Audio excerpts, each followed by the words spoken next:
Keith, I have always had an intuitive sense that there's something special about consciousness, even though it fights against my training as a neurophysiologist, as a brain scientist, and certainly the opinion of the large majority of people who work in the physical brain sciences. So if we step back for a moment and ask the general question, is this thing of consciousness, whether human or spiritual or divine, is this real and fundamental in the nature of reality? How would we begin to address that? I think the traditional place to begin is with introspection, that is looking at your own experience and asking what all your knowledge is based on. And you say, how do I have any knowledge at all? How does it start? And it starts from the fact you're conscious of some reality. You're conscious of something. So it's your starting point. And the question is, well, can you dissolve away your own starting point so that you say, oh, actually, if you get a more objective view, you can do without that. Now, that seems to me a very strange thing to do. And I think your starting point has to remain as a basis of what you go on to say. So I think consciousness has an absolutely fundamental role to play in human knowledge, because knowledge is what we are conscious of, or it's certainly based upon an attempt to explain that which we are conscious of. Okay. Can something follow from that? Or is that just a personal introspection that has no independent effect? I think quite a lot follows from it, because if you say consciousness is a fundamental element of reality, you don't have to deny, of course, that there are physical things in brains and that there have been millions and millions of years without any consciousness, at least in this physical part of the universe. And so you have to ask the question, well, how does consciousness originate? Does it just suddenly spring into being for no reason? Why does it spring into being when the brain is, as it were, ready for it? I mean, you get questions about what's the relationship between the brain and consciousness. Now, if you're starting from the position that consciousness is a fundamental element, you're, as it were, prepared to take the position that the whole reason the evolutionary process led to the development of the central nervous system and the brain is in order that consciousness should come to exist in this specific form. In other words, teleological explanation of yeah. looking at the end result from the beginning. Yeah. And what you're saying is really that perhaps consciousness is not only fundamental in the human case, but perhaps consciousness is fundamental in the cosmic case. That, as a matter of fact, the whole physical universe, in some sense, presupposes and depends upon and starts from consciousness. Now, that would assume that the consciousness that our little Earth has produced here, a small microcosm of all reality, somehow has a connection with all of reality? Yes, that's right. I mean, that's not a surprise. I mean, as physical beings, we're connected with all reality, and our physical bits are interconnected with everything physical in the universe. So it's not really a big surprise to say that human consciousness is part of, connected to a wider cosmic form of consciousness. Well, we can see the bits on other planets or stars that are the same. They have the same spectral lines as things on Earth. So we have that sensory information that we know the physical world here is the same all over. But to say that consciousness that we have here is somehow pervasive in some way, I think takes a little more of an act of faith, or a little bit more of a jump. Well, I think that what we've got here is a fundamental change in the way that human beings see the world, which has happened probably towards the end of the 20th century, which I think is a bad change. And that is of replacing the priority of consciousness with the priority of the material universe. And so that we now have quite a lot of people who say, well, it's obvious the material exists. There's no question about that. And the problem is how you connect consciousness to that.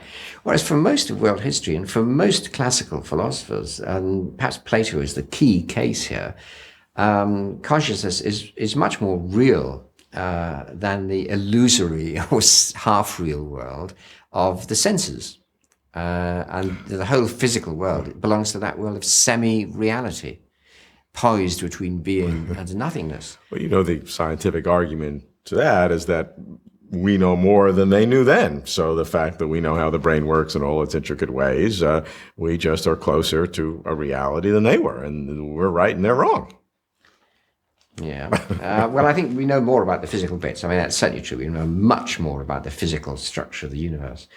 Do we know more about consciousness? I doubt that very much. And the Platonic tradition, if you can call it that true human wisdom consists in bringing our consciousness into alignment with a greater, higher consciousness. I think that's the Platonic tradition. So that the love of the good and the beautiful and the consciousness, the cosmic consciousness in which that's enshrined, that's the great traditional philosophical quest. Let's follow this a little bit, because let's assume that the human consciousness is representative of some fundamental aspect of reality.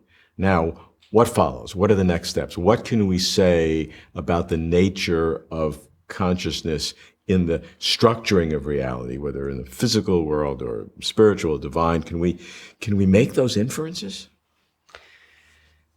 Well, I'm not sure what you're asking there, Robert. I mean, what sort of inference would you be Let me start again.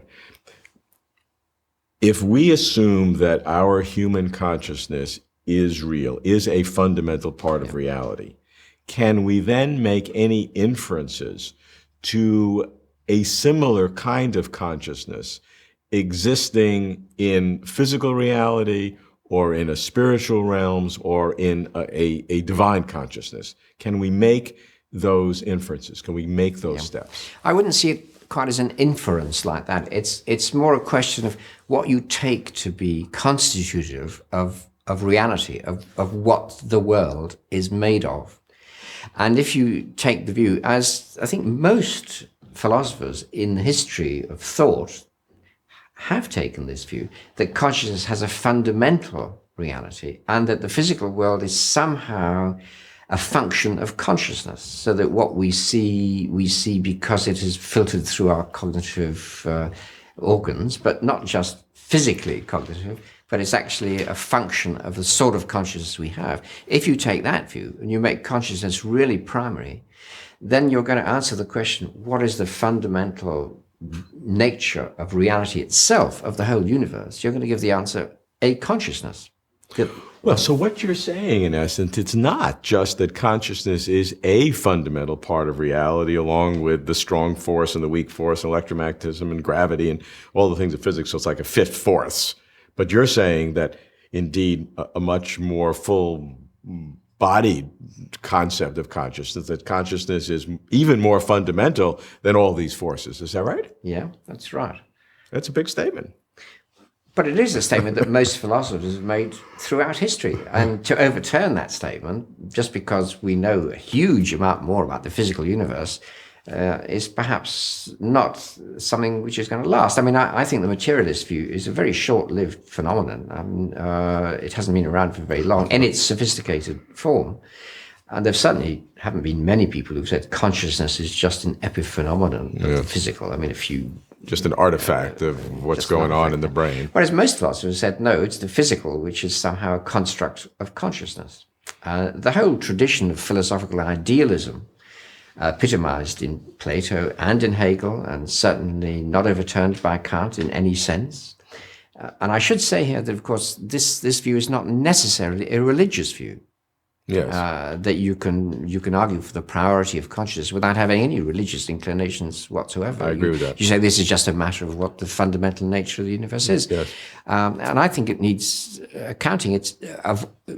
We need some account of how it is that just in the last few years, people have come to think that consciousness doesn't even exist, from the consensus of philosophical thought that consciousness is the fundamental element of reality, and that what we've got to see is how the physical components of the universe fit or are an expression of or help consciousness to realize itself. I'm talking here in idealist terms, right? In terms of Hegel, familiar to Hegel, all the German idealists, all the British idealists in the early 20th century, were they all just absolutely wrong about this? Or is there something in what they're saying? I think we should look at those philosophical traditions quite seriously, as well as looking at the huge and wonderful scientific advances in understanding the structure of the brain. And looking at both of those together, we might get a more holistic view.